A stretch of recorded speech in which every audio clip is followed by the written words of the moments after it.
we go.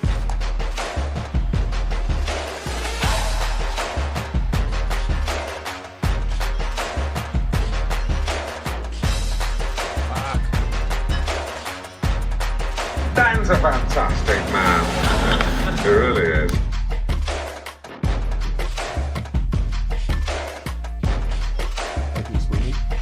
Ladies and gentlemen, please welcome. And what's going on, everybody? This is Dan French. This is the French Workbench Podcast here on a Tuesday. Special guests. Oh, man. Guests of honor. People are back. What's that music in the background? You guys hear that? No? Yeah. Oh, That's Joey over there. What's going on, guys? This is the most real behind-the-scenes information. he's like, I want my regarding music. financing and real estate. I was like, man, somebody's got a beat going on in the back. I thought you were talking about this music. No. So we got a few people that you guys know. All right, special guests. We got Mr. Zach Martinez back. Mr. Zach, what's going on, buddy? How are you?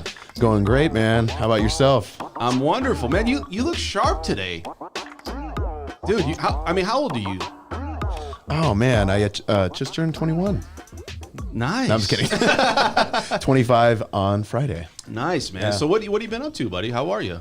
I've been great, man. Just working, Yeah. snapping necks, cashing checks. Oh, wow. I'm kidding. Wow. Just serving the community. One home at a time. Absolutely, man. Absolutely. And we also have Mr. Joey Andron's back. What's going on, Joey? What's up, Daniel? How is life, buddy? How are you? Life is great. Absolutely great. I cannot complain. I absolutely love every minute of it. Yeah, I want to go ahead and I got to bring something up here. I want to say first off, thank you guys out there. It's most real and behind the scenes information, real and behind the scenes information regarding financing, real estate, money talk, and entrepreneurs going on here in Las Vegas. I'm your host, Dan French, and we're streaming live from Las Vegas. Did you like that? I love that. I'm blushing right now. So I want to talk a little bit about what's happening in this housing market. And guys, we've hit all-time highs in March year over year. Home affordability is dropping, as we know. Putting down 20% doesn't ensure you're getting into a house today. And I also want to bring up the fact that your payment to income ratio has is diminished, meaning you're qualifying for less of a home these days because income is just not keeping up with as far as the home prices go. And then you look at right now, you're looking at about 6 to 10 homes on average have actually been sold over list we've seen in this market. And I want to talk with you, Zach, about why this is happening. Are you still feeling that out there, this hot market? Are we starting to really see this whole thing peak out and we're starting to come the other direction? So what are your thoughts on this? I mean, it's been pretty crazy. I think everybody in the market right now can attest to how wild things are. But I was talking to Joey earlier. I mean, we're starting to see a bit of inventory pop up at some of these builders, right? And it's really interesting to see because, I mean, a lot of times you would go over to, let's say a Pulte development or something, and you have a wait list or, you have no lots available until next month. And that's been the case. It's still really competitive. The, demand is still there, but I mean, we're seeing a bit of inventory pop up. Don't know if that means things are going to start slowing down because, I mean, it's still crazy, right? What do you guys think? Yeah, I mean, I feel the same way. I feel that people out there looking to buy a home, with rates going up, it really kind of pushes a lot of people out of the market.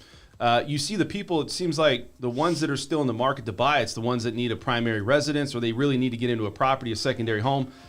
Ones that have a ton of money or ones that have, maybe some options, they're just maybe retracting and sitting on the sidelines. Is that what you're seeing, Joey? Yeah, absolutely. And actually, Zach and I were just talking about this. With rates going up, the people that were kind of having like a luxury of like, hey, you know what? I think we're outgrowing our home. Hey, maybe we should get something new. I think those are the people that are actually looking at this now as like, hey, does it make financial sense for us to get into a home and bid maybe possibly above appraised value and be slammed with a 5 or 5.5% interest rate plus the 20% out of pocket? Or does it make more sense for us just to stay where we're at, right, kind of see where things play out? If the interest rates come down, the market levels off, and then make a decision from there. So let's talk a little bit. So Zach, you've been out there. Let's kind of talk about what's happening in the market as far as people putting in offers on properties that's over list. So is that still majority of the people you work with, or is that, you know what, people just don't care about that? They're just going to go in and say, I'm going to put it at list.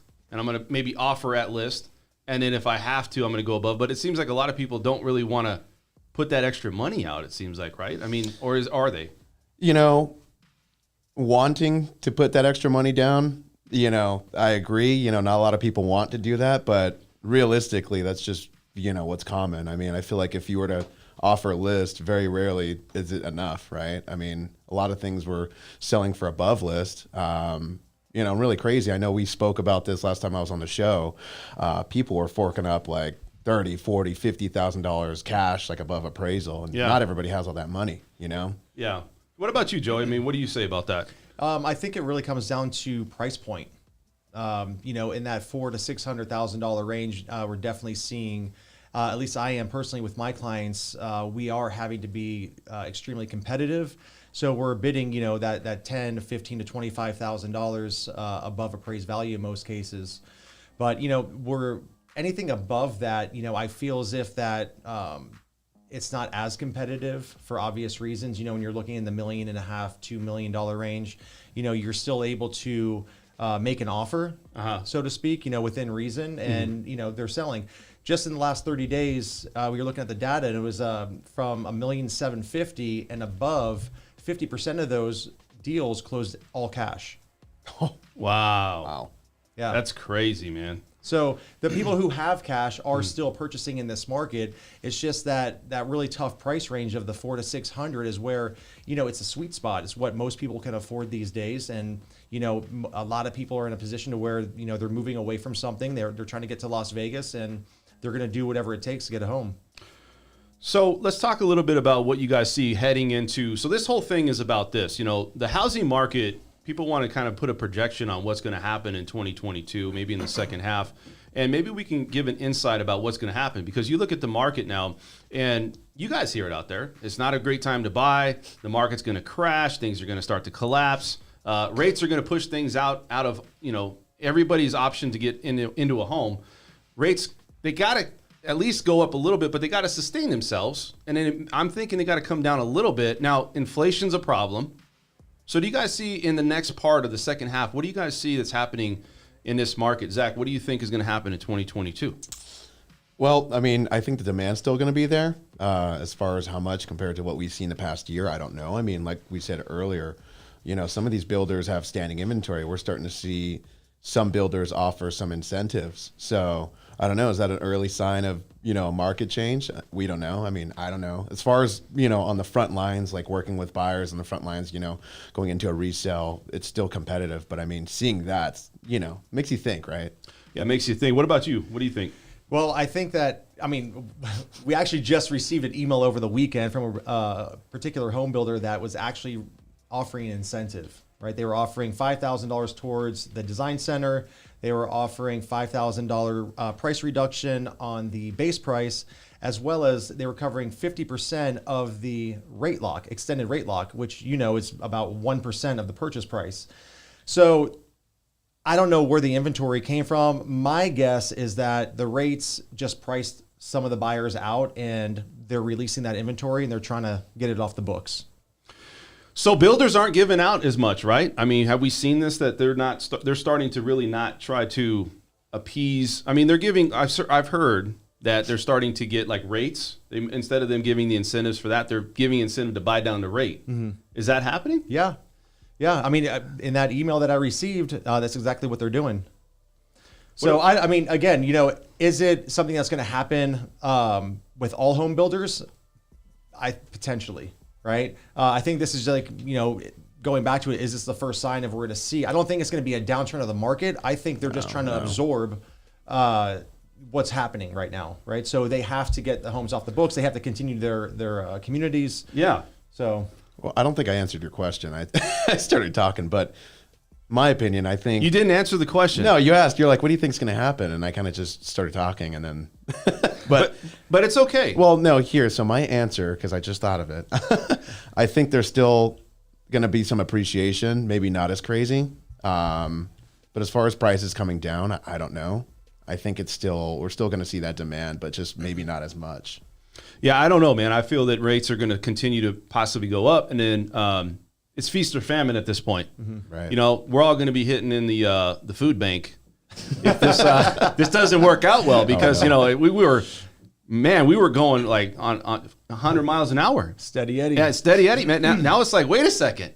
I got to actually sit down and make phone calls. You guys got to sit down and make phone calls now, right? Oh, yes.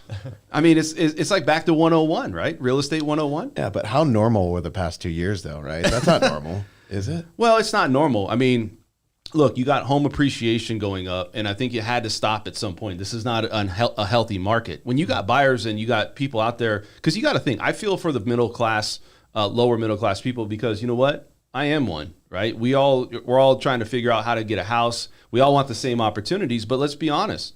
A lot of these opportunities aren't on the table for us. Mm-hmm. These opportunities are for people that are in the higher, upper tier of people that make money. They can put down, 20, 30, 40%, right? And I think that's a big deal, because now you can say, well, I have an option to buy a house. Do you?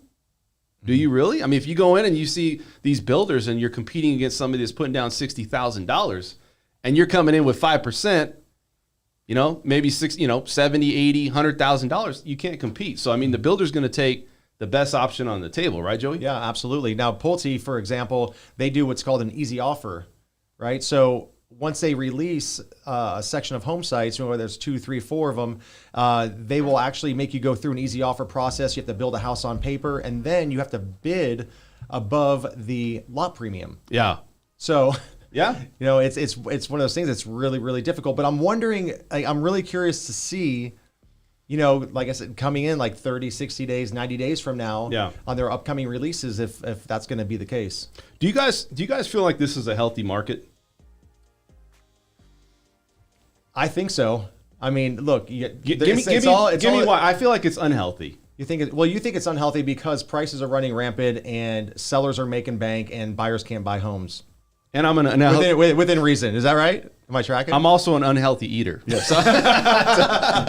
So maybe I like to be unhealthy, but I just think that it's an unhealthy market, because you look at the market and it's like, well, who really has an opportunity to buy a home? But yet everybody's like, buy now, or you better buy now because fear of missing out and rates are going up and all these things. I mean, do you really have time? Because I don't know if this market's going to go, maybe it corrects itself. I don't know. Well, I mean, look, it's a little unbalanced, or maybe it's a lot unbalanced, but you have to look at it, right? Somebody's always going to come on top in a transaction, right? Somebody's going to win. Right. There's very few times that it's going to be, 50-50, people, shake hands, go their separate ways, right? Somebody's going to make more than the other. Right now, it's a seller's market. Right. So, listen, you have a lot of people who have been sitting on their homes for a very, very long time here in Las Vegas. And now they finally have the opportunity to make up the losses and then some. Right. So now they can finally cash out on their properties and maybe move out of state, move up here in Las Vegas, whatever it is. But now it's their time. Well, look, you got to look at what investors are doing too. I look at investors and you got to follow people or follow groups of investors that what are they doing in this time of crisis, if you want to call it. This is a housing market situation where we haven't seen before. This is a housing market that I think a lot of people have not been a part or witnessed. You think 2006, this was the last time this was like really this big of a separation for income versus wage ratio, or housing ratio as far as the price of homes. And so 2006 was not a healthy market. It was not a good time to buy. Yet I think people have repositioned themselves. They have more money in the bank. They're not pulling equity out of the house for stupid reasons. Mm-hmm. And I think that they can take the money and say, you know what? I'm not going to do anything. I'm just going to sit here and wait it out. Where I think a lot of people in the past, they were like, you know what? I got a bunch of equity. Let's pull it out. So I don't know. For me, I look at the investors. I look at the bond market and how bonds and how things are transitioning there. And I also look at, are they investing into the real estate and commercial sectors here in Las Vegas? And they are, right? You look at a lot of these investors. I mean, Steve Siegel, right? He purchased land. You got another company here, I think it's called VC. They just purchased the land rights, I think, to all the Caesars Entertainment down on the Strip. So if the market was not stable, or they felt like they weren't going to get a return on their investment, why would they be buying into a market like this? Exactly. Again, it's coming from lending and real estate perspective, but buy now. No, but again, but to your point, are people making money in this market aside from the high inflated prices? 100%. You have the hedge funds that are here that are just scooping up property because they see the value in it, right? They have hundreds of millions of dollars and they're buying homes every single day. Right. You have flippers that are buying these homes and it's crazy because I look at the numbers. I'm in that game. I analyze properties all the time, and a lot of the time it doesn't make sense to me. Right. After I'm breaking everything down. Right. And I see the investor, the flipper, going in and purchasing the property at what I thought was way too high. And they're putting, 15, 20% in the properties and they're flipping them. And they're still making money because they put out a quality product. If it's a house that was built in the 2000s, early 2000s, they go in, depending on the price point, they put in a bunch of money and they flip it. And now that's the highest and newest comp in that community. Why not wait though? Wait for what? Wait, why not wait? What do you? I mean, everybody thinks there's a dip. Let's just be upfront about it. I mean, look, we're real estate agent lenders, right? And we're sitting here pitching ourselves that we got. Can I see your mouse? Yeah. Okay. Okay. All right. Let me show you something here. Well, you're gonna have to bring it up because I think. Can I bring it up? Yeah. Let's bring it up. Have Zach bring it up while we're doing this. But what I'm trying to say is this: is that you have a market right now that people are starting to question.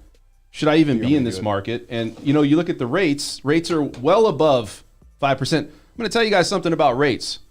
Fannie Mae and Freddie Mac, I'm looking at these things today, and they're not promoting secondary and investment properties out there. Mm-hmm. So if you're trying to buy with, financing, then you're going to be in a world of hurt because they're really just pricing it out. You have to come in buying the rate down. You have to come in. Yeah. And you know what? That rate, well over 6. For a lot of these investors in second homes, they are trying to promote. They don't want that rate increase. I'm sorry, not the rate increase. They don't want to have investors buying investment properties or secondary homes. Primary residence, okay. This is not a good place. Like I don't know, man. To me, I'm going to disagree and say this is not a good market to buy a house. Do you think that they're just trying to control the market, like you said? They're trying to eliminate the investors and people that are going out there trying to buy secondary homes so they can give the primary user more opportunity.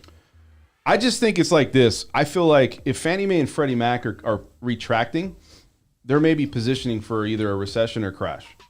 That's what I think. That doesn't mean it's right, but that's what I feel. Why? I'm not saying it's going to be a crash. It's probably going to be a 20% correction or maybe a little bit less than that. But it's saying, look, we don't want to have this on the books. We don't want these secondary homes and investment properties where we're insuring against them that we're going to be okay with this. Mm-hmm. That to me tells me that, one, we can't even sustain or keep up with the market's demand because you got to think this market went so fast, so quick in the last 2 weeks, 3 weeks on rates. The market's so hot on the housing market.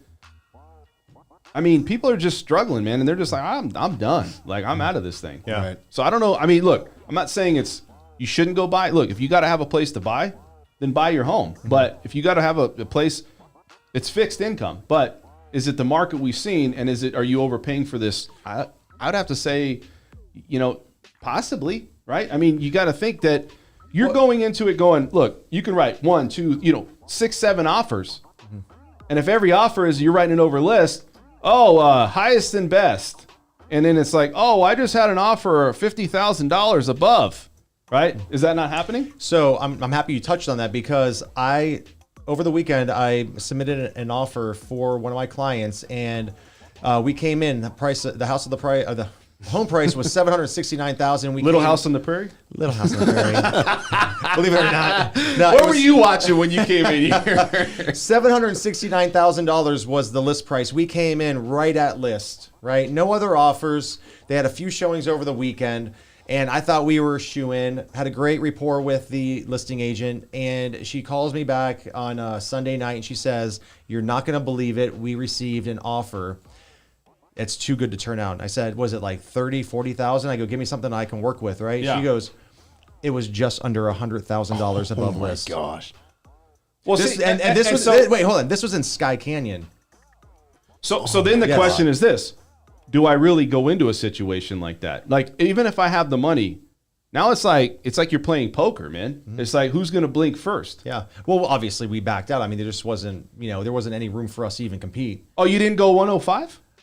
I try to get him up. He wouldn't go $1 over 96 cents. Oh man. So look, think about this though. Have you ever seen a market like this where people are willing to go that high above list? Like, think about it. Have you ever seen a market like this? Highest appreciation across the country in the month of March, year over year. I've never seen something like this, and it's just nuts. So Zach, take me through the process of your situation when you have a buyer making offers. I mean, when you get that offer where it's over list, what do you do? I mean, do you go back? How do you handle something like that, Zach? Well, there's a lot of people, like I said earlier, that don't want to do that, $10,000, $20,000 above appraisal, right? And when you're competing with other offers, it's really hard because all these other people are doing that. But you know what? I've actually found success because although there are a bunch of situations like this where, there's multiple offers and whatnot, I've seen a couple listings that are a bit, they're stagnant for a few weeks. I mean, are you guys seeing the same thing? I mean, a few here and there. Well, we're seeing pricing drops. Right. But are they over list already? Like, did they come in already over list? You know what I mean? Did it already come in and it's like, maybe people trying to take advantage of what's going on? Well, I mean, look, think about it. Selling agents want to make the profit for their sellers, right? We know this. Okay, so you come in and you're like, okay, well, we're just going to shoot for the moon. I think you can get. Sometimes you got to walk the client down, right? It's like, Is that not true? So this is awesome because these are things that are actually happening in real life right now. So today, right before I left the office, so the same client that I had that we submitted the offer for $769, we found another house in Sky Canyon, and actually I knew the sellers. Well, I know the sellers. And they purchased the house back in March for $701,000. They have it on the market for $799 right now. Wow. $799, and the house is basic. No upgrades, no backyard, no pool in Sky Canyon.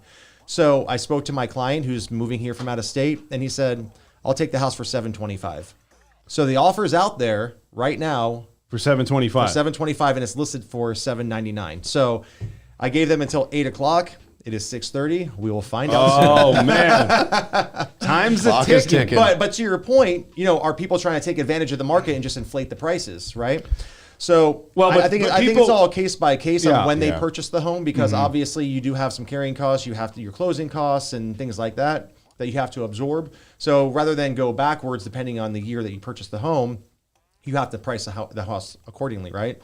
But if you bought the house in 2000, right, and it's a $400,000 house and you're selling it for $7, I mean, So let me say this. Do you guys feel that with the inflation problems that are out there, that people are really going to retract? Look, they're going to raise the Fed's fund rate by 0.5 point tomorrow. And I want to talk about this just for a second because it all affects us.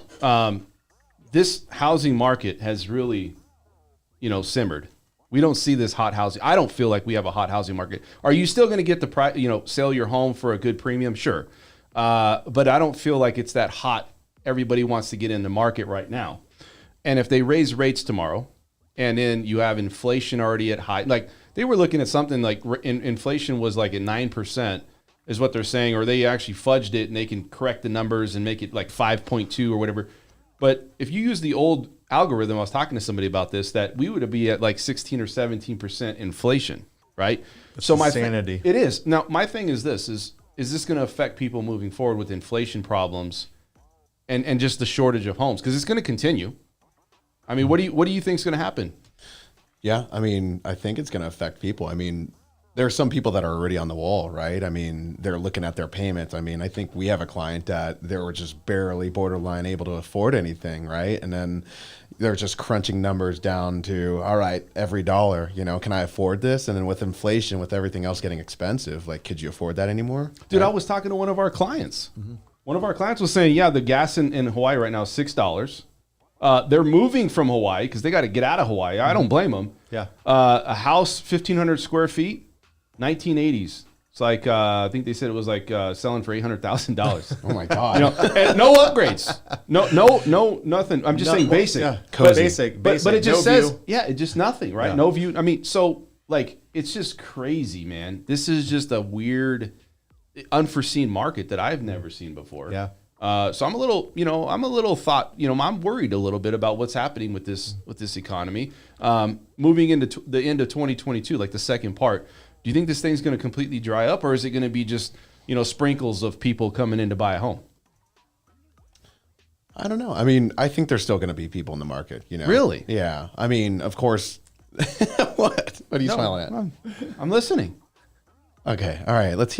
You don't agree with me. I do agree. I don't know, man. It's an opinion.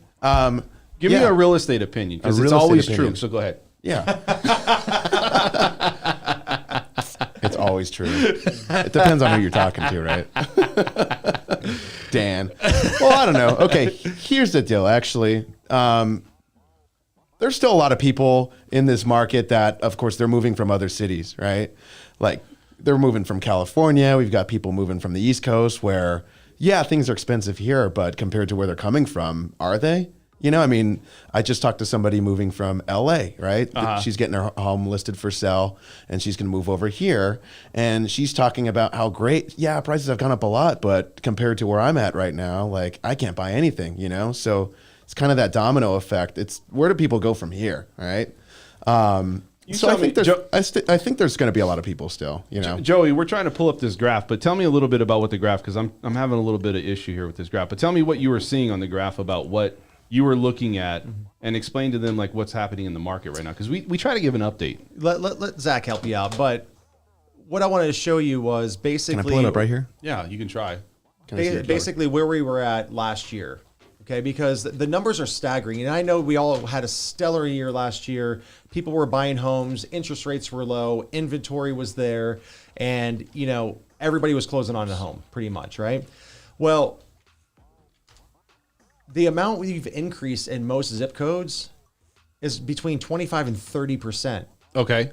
And from 2020 to 2021, we are double digits. We were 20 to 25 to 30%. What are we right now, though? What is the appreciation amount right now in Las Vegas, like as far as homes? Because look, people have equity, and I think people want to know this stuff, So yeah. So look, let me bring this up for you. Hold on. Go ahead. Are we on the screen? Yeah, we're on the screen. Go ahead. Right. So I'm going to pull us up the fast stats here. All right. We go down here to Clark County. I'm going to pull up the zip code. So here is the Las Vegas Valley right here. Okay.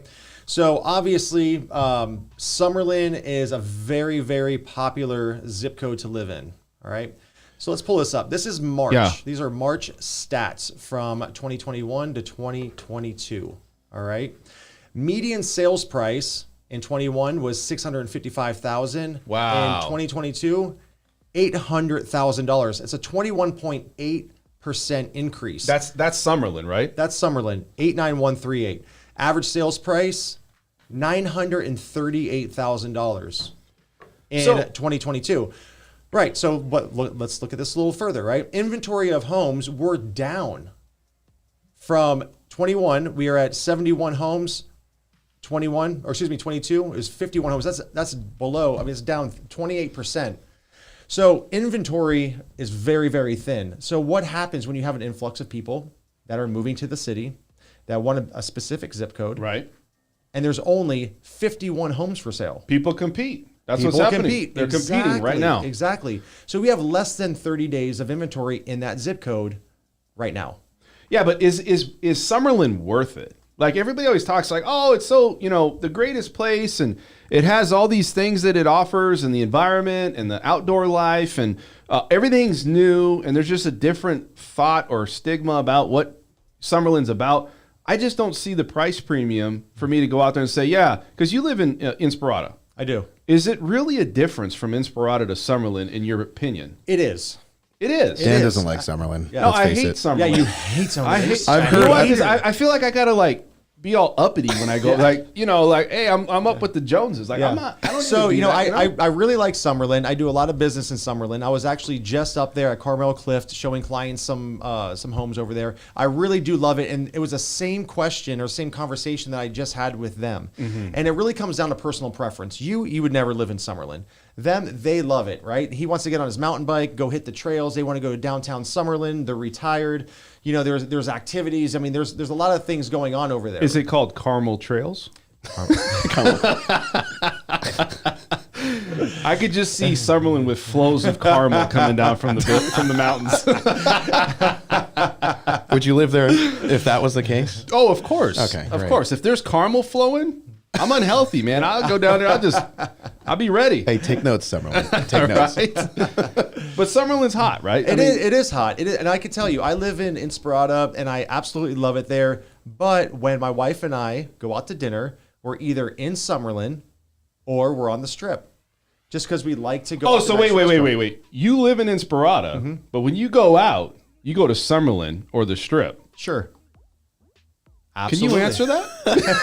Why would I answer that? Well, so I'm trying to figure this all right, out. So let me point something out to you. So look back here. Look back here. It's not that far of a drive. I mean, I guess why not? You're right. So look back here. Average not sales segregated. price.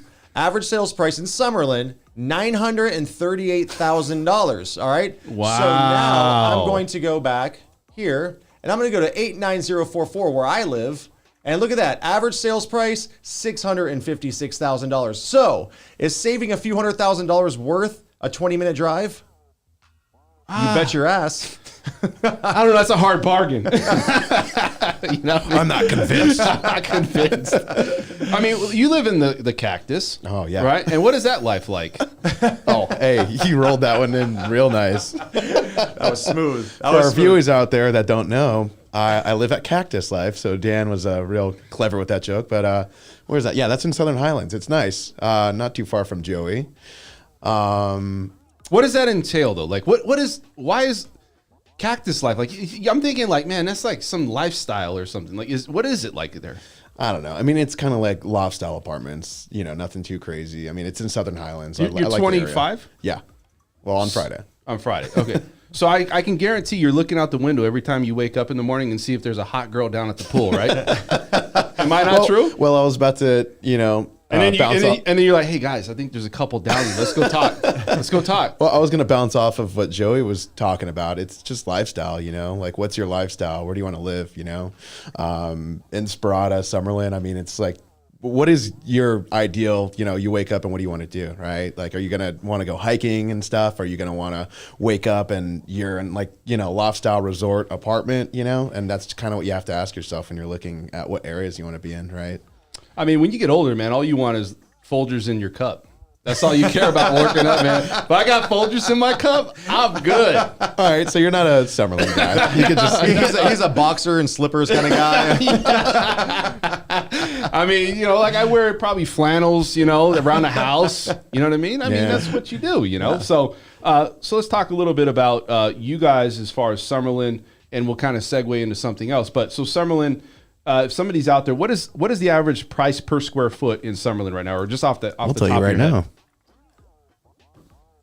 So, and that's a really good question because on resales, you're going to be pushing like around 300, 325 per square foot. When you start looking at new homes, you're going to be pushing mid fours. Mid fours. Yeah, mid fours into fives, depending on the Wow. community. Because if you're wrapping in the lot premium as well, because the lot premiums for a really choice lot, you're going to be spending north of $200,000 just on the lot. Wow. I mean, look, so you got like SIDS and, I don't know, lids, and you got HOA. I mean, can you explain to people out there why you're paying all these extra monthly fees?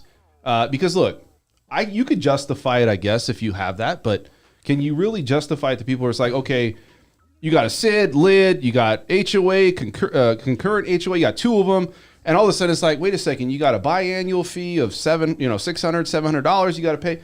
Now you're looking at it going, man, it's extra $450 on my payment. Like, why would I pay that? Yeah, so you have to keep in mind, it doesn't matter if you're in Summerlin or you're in Henderson, you're going to have that fee if you're in a master plan community. Okay, so in Summerlin, they call it an SID, which is a special improvement district. And in Henderson, they call it a local improvement district. So it's one of the same, right? So each community will have a cost that they're going to split up amongst every single home site. It's going to be a 10-year bond. And it's paid semi-annually. So that actual balance is transferable. Most people in California know it as a Melrose tax. Yeah. That, from what I understand, it never ends. What is those names again? Because Melrose? No, not Melrose. What does SID and LID stand for? Special Improvement District and Local Improvement District. Dude, I was so lost. Everybody like, what does that mean? I don't know, some special fee. That's all it Well, is. you had one word right. Just You had some one word right. special fee. So what the great thing is that you can pay it off up front, but most people don't live in their homes for 10 years, so that balance is transferable to the next owner. Yeah. Right. So the builder will pay on it from commencement, from when they start the project until Right. they transfer ownership of your home. Yeah, and you know what's crazy is like, so when you get that and it's paid off, that is such a bonus, right? I mean, because you think about it. Let's say you got into a house 10 years ago, and then you got another, SID or lid fee, and there's another $10,000 waiting on that for you as you walk in the house. Yeah. Imagine if you walked in and they're like, "Oh, I took care of it." That's a huge Yeah, deal. huge. Yeah, but you know what? They're always going to wrap it into the sales price. So it's never really good. Yeah, right. But I can tell you this. I am stoked because the community that I bought in at Strata in Inspirata, the little micro community sitting in the middle of the master plan was actually annexed from Inspirata. So we don't have an LID. You guys don't. So what is so attractive to Inspirata? That's next where I was going to go. Like, you live in Inspirata, and would you say, okay, you as a real estate agent, you can't be out there and be like, here's the zip codes, here's the hot spots. But what I'm asking you is, where's the places people desire to be, right? It's always Summerlin, Inspirata. What's good about Inspirata? Inspirata, it's the master plan community, parks, recreation, pools, baseball fields, basketball courts, tennis courts, everything that you want within a master plan community is literally within footsteps, because every time they start a new subdivision, Right. they anchor it with a park. Right. So unlike Summerlin does have parks located throughout the master plan, but they don't have pools. They have a couple pools, but you have to get in your car and drive. In most cases in Inspirata. You mean like the plunge? This guy's got jokes today. Well, no, I was wondering. I mean, because like I used to call it the plunge. Everybody would show up with a towel and just everybody would jump in. Just jump in, right? Is that kind of what it is? It's like the Sandlot over here. Yeah. Big community pool. But yeah, so that's the benefit about living in Inspirata, as well as they have a brand new elementary school. They have Pinecrest Charter School right there. Right. So it's a really nice community. It's Summerlin's 22,500 acres. It's massive, right? And you have all the villages located throughout at different price points. But you have to get in your car and drive everywhere. In Inspirata, most people own golf carts. So you can drop your kid off at school in the golf cart. You can go to the store. You can go to the restaurants that they're opening. It's more accessible. It's an easy way of life. The Don Tor tacos. Don Tor. You like the Don Tor Shoot taco? me in my face. What's your favorite ingredient at Don Tor tacos, buddy? When you roll in, I want to know, when you roll into the drive-thru, and if it's a long line, is there something you're going to wait with on the menu that you're going to say, you know what? No matter how long this line is, I'm going to be in that I'm going to get that. Not at the Don. No? Not at the What Don. what, no. what restaurant's your favorite restaurant over here? Like fast food? Yeah. I don't eat a lot of fast food, but Just in food In-N-Out. in general. In-N-Out? Oh, yeah. In-N-Out. So you'll wait for In-N-Out. Oh yeah. I mean, you always wait. Yeah. You always for wait. people that don't have In-N-Out where they're from, In-N-Out's the place to go. There's always going to be a line, but it's always worth it. What about Five Shake Guys Shack. Burgers and Fries? Shake Shack. I'm not a Shack. big Shake Shack guy. No, Nah, I mean, don't. it's I don't good. see the hype in In-N-Out. Shake Shack. That will be my cheat day, all day. Yeah, how about you? Just In-N-Out. That's it. Yeah. I mean, I don't know. I don't eat out. Dude, a lot. I'm a sushi person, dude. If I get sushi in front of me, I'm terrible. I'll be at Smith's and it's like the worst sushi, and I'll be like, I still gotta get it. You know, it's like it's all thrown together, but it's just like, hey, you know what? It's sushi.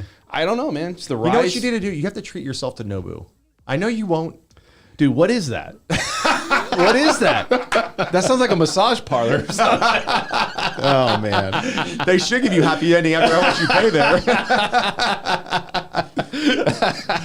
So what is that though? Is that a sushi place? Yes, Dan. Okay, where is that located? That's located at Caesars. Oh, see, And they Yeah, also right there. Yeah, Dude. and they also have a new one over at Virgin Hotel. you got to live in Summerlin to go to that. Though. That's what I heard. Or Inspirata. Yeah, or Inspirata. That's what I heard. So let's talk a little bit back on the housing sector here. So commercial sector is still doing okay, but I feel like in the second part of this 2020 year, this is my opinion, and you don't have to agree. I never do. I know you don't, and I love it. But I don't feel like this housing market's going to be on fire anymore. And I feel that, you know what? Yes, you're still going to get people that come buying homes. I think this is a 6-month or a year process for us to correct ourselves. What do you think? Now, I think that there are many people that have been sitting on the sideline waiting to see what this market was going to do. And regardless of interest rates, most people, especially in the luxury market, don't care about the interest rates. They don't. They're buying homes, right? They're buying them cash. Yeah, but you know what? They're buying them cash. They're going to be fine. I've seen buyers that, I'm not going to say buyers that I work with, but I've seen a lot of buyers out there that are struggling to get things together, pulling some nickels together to buy a house. Mm-hmm. And they're not the same buyers. They don't have the same, let's say the equity position, or I wouldn't say equity, but let's say the cash or a liquid position to buy these homes. Mm-hmm. And so is it the ones that are coming in now that are saying, hey, you know what, if I got money or if I have good credit, I'm just going to wait and see what happens with the rates, where if you have to get into a home, I can understand that, right? That then you're going to say, well, whatever the rate is, get me in there. But the ones that have options, are they going to retract? And I think that's what I'm looking at. I think if the prices, or when the prices start leveling off, you're going to see those buyers coming into the market. And again, I mean, we're looking at prices here. If we go back to this chart, in my zip code 89044, we're up 30%, 30.5%. That's a massive, massive jump. So do they have room from here to here? 100%. So if these prices start leveling off and you're not having to bid $20,000, $25,000 above, then that is amazing. Yeah. So if these prices come down 5%, 10%, you're going to start seeing a lot more activity. 30% increase. Yeah. Wow. You know, I mean, and you think, is that a good investment as a house? People always say don't buy a house, but you know what? If you got to plant your money into something, you got big investors doing it. But that's the thing, right? Because the market, everyone in the market, in the stock market, is getting murdered right now. Murdered. Dude, we got people that backed out, and there's other people that I know that have problems in the stock market. So what do you do, right? I mean, you put it into something that's tangible, right? They own a house. They own an investment property. Like these hedge funds are doing. They're taking their money out of the market, and now they're buying real estate. Yeah, but I like to gamble, Joey. I'm going all in. Stock market, man. What do you think about the stock market? Do you delve into the stock market? No, not really. Not at all. Outside my field of expertise. Not even in the cactus life. You don't delve into that? No, that's an Inspirata thing. Oh, it's an. I'm kidding. Yeah, we're neighbors, but we're rivals. You're rivals. No, I'm joking. So what do you think, man? I mean, you got an opinion on this. I mean, let's look. I love how that's what you say every time. You do have an an opinion. Yeah, you got an opinion on this. I mean, I need to pick your brain. So, you feel like there's less qualified or maybe less buyers that come in? Because look, buyers came in, crazy amount of buyers came in with equity, or not equity, but money, extra money. They were selling their house. When I say equity, it's they're selling their house, rolling it over. But it's like, okay, you sell your house, and if you can't find one, or if you're selling your house and you have nowhere to go, why would you sell your house, and why would you buy today? I mean, that's my question to you guys. I mean, why would you buy if you have nowhere to go, or if you're going to go and you got to pay 20, 30 above, why would you leave the house you're in? Right. And that goes back to the conversation we had just before this podcast. That's going to eliminate some of the buyers out of the market. They're going to say, hey, look, what makes more sense? Buying a house, get it into a higher interest rate, and coming up with 20% to purchase the house, or should we just stay here, renovate our property, and be okay? But then you have the buyers that are coming from California, from Portland, from New Jersey, from South Florida, coming in from the markets that they're getting priced out of, and they're coming. That's a good point. But is there going to be a point where we're going to get to a place where the rates and also the housing market here is going to say, you know what, there's not much of a difference. Mm-hmm. Why make that big transition from state to state? Because it's just not there. I don't see, like, if I'm sell my house for a premium, and I'm like, okay, I can go put down a bunch of money, and I'm buying the same house that, let's say, California or Washington, for $200,000 less in Nevada or Las Vegas. Okay, no brainer. What if it's like $100,000 or $50,000 difference on what? Because you're overpaying for the house here. Mm-hmm. You're in high competition levels, right? So. Yeah. That's probably like the best point that you've made all night. Hey, I'm trying to throw some stuff out. It finally one stuck. But we're not. That's awesome. No, that's a great point, right? But I feel as if what we have going on here in the city, I think this is where we should be as far as pricing.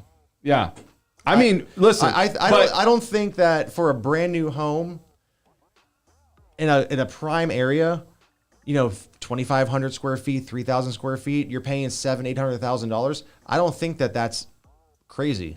I think that's pretty well. Average it's customary now. Well, I think that's what you You know? should expect from a new home Right. these days. Now rates go up. You're not getting incentives. Now your lot premiums could be a lot higher. Builders are still going to want to make a profit. So let me ask you this. So the prices are where they're at. Okay. And then all of a sudden the builders start offering incentives. Would you be happy? Would you say, hey, now we're trending in the right direction? I would say this. I would say anytime I see a change in the builders, how they do business, like if it's for the worse, like you guys as agents, right? And everybody out there that's an agent, you know that you're getting paid less a little bit, right? Oh, 100%. Right. We get paid like Right. for we were everybody just out there talking who about doesn't this. know, we don't get paid that much. Right. So let's say this. I mean, look, here's my other thing, right? So you look at that and then you say, okay, well, builders are in it for profit. Rates keep going up. That's not good news for builders because I'll tell you right now, builders are worried about this market. And guess what? They're going to start doing everything that they can to, get people to entice people to go to these builders and put money in or put down money on a property. So what are builders going to do? Like, what are they going to do moving forward? Because I feel they're like a fish out of water right now. Because look, what a builder doesn't want, the only thing that's holding the builder down is where they're good is that the inventory is low. Yeah. If we have higher rates and inventory increases, they're not gonna work out, man. They're gonna have some issues, and they're gonna have to start figuring out, okay, instead of us offering 3% incentive, we got to give everything in the kitchen sink. Yep. Because, and guess what? You guys as real estate agents, they pushed you guys to the sidelines. We'll give them, 5,000. We'll give them a half a point, whatever it is. Guess what? They're gonna need you again. Yep. And they're gonna know, right? It's all They're like, cyclical. "Hey, Big Ed, how's it's it all going?" cyclical, I mean, it is what it is. This is what happens. It's the nature of our business. Yeah. What do you guys think with builders, though? I mean, do you think that builders are what's going to happen in the builder sector? Because I'm curious to see, are you guys still taking people? Is that the destination people still want to go? Your team Oh, yeah. promotes nothing but new homes. We get it. I mean, that's like new home central over here. But Yep. the thing is, what about like, okay, you go to a new home. Is the same like benefit of buying a new home going to be there for people if it just gets too high? Lot premiums are $50,000. Dude, Summerlin, $250,000 lot premium. Yeah. For what? At Mesa Ridge, the last release that they had, 900, a million, and 1.2 For the for the lots. Oh my Oh, god. I thought you were talking about the lot. That's a lot premium. That's a lot premium. What was the home? Well, they're What was close. the They're price selling of at the like home? what? They're in Yeah. the threes or something like that. 3 million. Yeah, you'll close close to 3 million. Wow. Yeah. And buyers don't have any problem doing that. Oh, the place is like That's sold what I'm saying. out The, pretty much. the luxury markets, it's going to be strong. It's going to be strong for a very, very long time. Where we're going to see the squeeze is that between 400,000 and 600,000. Below 400,000, those homes are becoming obsolete, right? And it's really sad to say those buyers are going to have to be, they're going to be pushed into a different state or a different city outside of Las Vegas, right? Joey- And now home builders have already started building outside of Las Vegas. Like, Yeah, let's Like, talk in about these that. rural Let's talk areas. about. There's Yeah, a I lot want to of- talk about that because look, we're talking about transitions. We're talking about is the right time to buy. What's going to happen in the end of 2022 or the second part of this year. And so I've heard they're starting to build out a lot towards not just to Pahrump, they're building out towards Gene. Yep. Right, and that's on the other side of where you live, right? Yep. So what's going to happen with that market? I mean, are they going to continue to keep pushing until they get to state line or what? I would imagine so. I mean, the land is a lot less expensive. I mean, you have to think about this. One of the reasons why the lot premiums are so expensive in Summerlin is because it's the Howard Hughes Corporation, right? So I see. right, so Yeah. they're in cahoots with the home builders. So if you look at a HUD statement, it actually shows a credit back to a debit from the home builder to Howard Hughes. As a So marketing. they get a piece of it. They Is get a that- piece of it. They yeah. get a piece of it. Wow. percentage of the sale price. What's going on over here? You looking at is it your birthday boy? Is that what it Oh, is? no, I got a few days left. You got your birthday suit on? You going out tonight? Oh, Where are you no. going, man? Absolutely not. We have to be in the office 8 a.m. Where are you sharp going? tomorrow. You said you were going out somewhere, He said right? he's going to the Rhino after this, but I don't want to put you on blast or anything. Oh but- God, caught red-handed. Is that the library? Yeah. Oh, yeah. okay. It's like the library, right? Yeah, same thing. Same thing. Only in Sprout and Summerlin people know about that place, too. But I mean, And the cactus. and the cactus, right? So let's talk a little bit, though. I mean, so what do you think, man? I mean, give me your personal perspective on what's happening this year and where you think the year is going to end up. Well, like Joey said not too long ago, like people under 400,000, it's becoming obsolete. I mean, just a year ago, you would see, few single family homes in the 300s, but I was actually in the office with Joey earlier. I'm seeing condos in the 300s now, which is just crazy, because I remember, over the summer last year, looking at, the MLS and seeing condos in like the 250s or high 200s. I'm like, oh, that's nuts. But the Manhattan, you know where the Manhattan is? So it's in New York, right? Yeah. It looks like it. Yeah, New York off of Las Vegas Boulevard and Serene. Gotcha. But yeah, I mean, I saw like a few units up there for like 325 or like 330, which is just nuts because I think I had a client move in there a year ago and we closed at like 240. That's just crazy, I mean, of course they got the bigger units and stuff, but to think that 300,000 nowadays gets you a condo or like a small 900 square foot single family home, which I didn't even know really existed. I mean, you see those around now, but it's nuts, So where do those people go? It's really tough. So look, you got to go into lower income locations or income levels of housing, right? So you look at, and I'm going to put you guys both on blast here because I'm going to talk about something. So why do we never talk about the East Side Las Vegas on here? Well, I'll tell you exactly why. You know why? Because everybody asks about Henderson and Summerlin. But here's my thing. Don't you feel? But let me say this: there's good things about the East Side of Las Vegas. I'm going to say a couple of things about. You look at the airport, right? They're talking about moving the airport out there, right? They're just going to pick it up and watch. Yeah, they're going to pick it up and move it away. But the East Side out there, I mean, you look at all of these things and the base out there, the military base, they're going to move that. So why are you looking at this going, you know what? Or people a lot of times say, you know what? Don't go to those areas. Or I heard there's crime. And my thing is there's crime everywhere. Yeah. There's crime in every location. And actually the people that commit the crimes are usually the people that come from other locations. But my question is why is Eastside Las Vegas? Because dude, you go up to like Hollywood. Hollywood, yeah. Yeah, and you nice. go Sunrise Manor. Sick. Yeah. Beautiful views of the entire valley. But I'm going to share something with you, right? Because this is going to get out of control because of the price points of where they started last year. And in 2021, 275 was the median sales price. 370 today. Wow. Up 34.5%. And then you say, but I don't understand why people don't pitch it then. I mean, look, if you bought a home there, you would be up 34%. Oh my gosh, yeah. Right? Mm-hmm. For the most part. So, I mean, what's not desirable other than the fact it's an older city or older part of the city of Las Vegas? Yeah. Well, again, I think it's just lifestyle. Where do you want to live? What do you want? I mean, I've heard some people tell me, hey, we really like this house, but I mean, the drive from there all the way to the 95, I mean, that's like a 20-minute drive, Sometimes you don't want to do that. And I get people that, they want to be central. They want to be close to the strip. They want to be close to the highway, So I don't know. I mean, that's just what I'm seeing. My opinion. I haven't been on that side too often, but there's nice houses over there. I was going to say drug trafficking, but what were you going to say? I say that. I just say that because I had this talk literally like 2 days ago. No, because like I'm going to show properties on Saturday, and they're like, okay, now I'm covering myself. I'm showing properties on Saturday. Okay, that's what they told me. But you know what's crazy? Hey, What? I'm going to tell you. So you'll be in the nicest neighborhoods. You're like, oh, everything's good, and all of a sudden you see the SWAT truck. Yeah. Coming down the road. Dude. You'd be like, oh, where are they going? All of a sudden it's in your neighborhood. You're like, wait a second. It's a little close home. Nice neighbor. Dude, people, would you think that they don't, when they're doing drugs or something, they go to the other places you don't think that they're at? Dude, all of a sudden I'm sitting out there's a SWAT truck across the street. I'm like, dude, what the hell is... And that was in your neighborhood? Yeah. Where do you live, Dan? East Side. Come on, let's ask the questions now, okay? You know what? Actually, now that I think about it, I think this is the first time you've mentioned the East Side on your show. Let's talk about that, Dan. Well, I don't want to get into that. That was a time. What's your opinion? Everybody's got an opinion. No, but I mean, think about it though. I mean, like, there's some gems over in East Side Las Vegas. So right?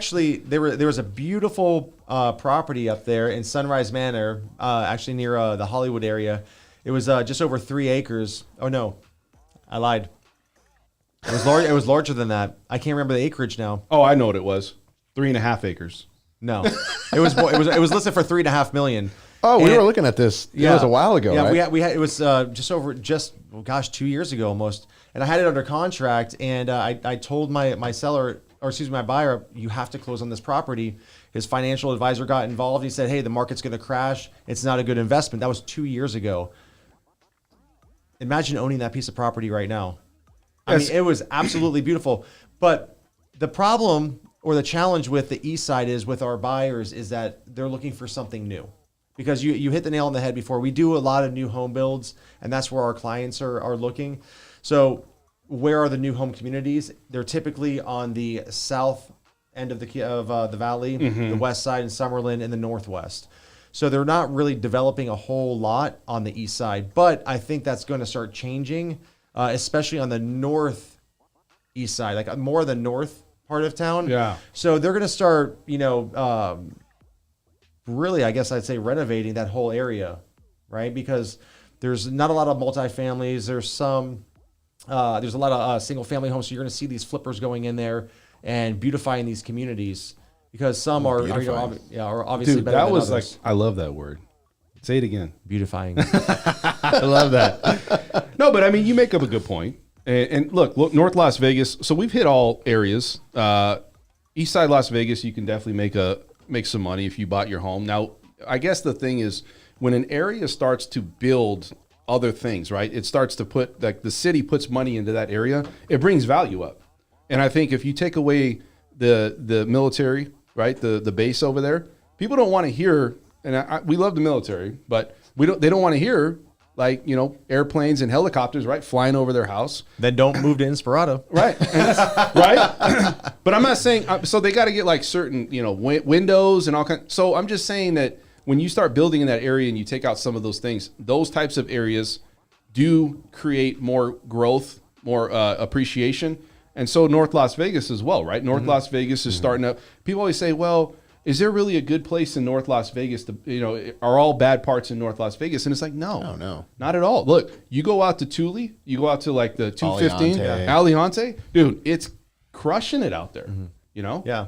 Yeah, that is like that's like due north, right? That's the north part of the valley on the northeast side, and on the east side, they're just a little bit older areas, right? So again, they're just going to go back in there and start taking advantage of these opportunities. I mean, look at the numbers here, right? They've gone up 28% in those areas. The median home price out there is $355,000, right? And that's just going to continue to grow because again, this number right here is becoming obsolete. If you look, average sales price $370,000.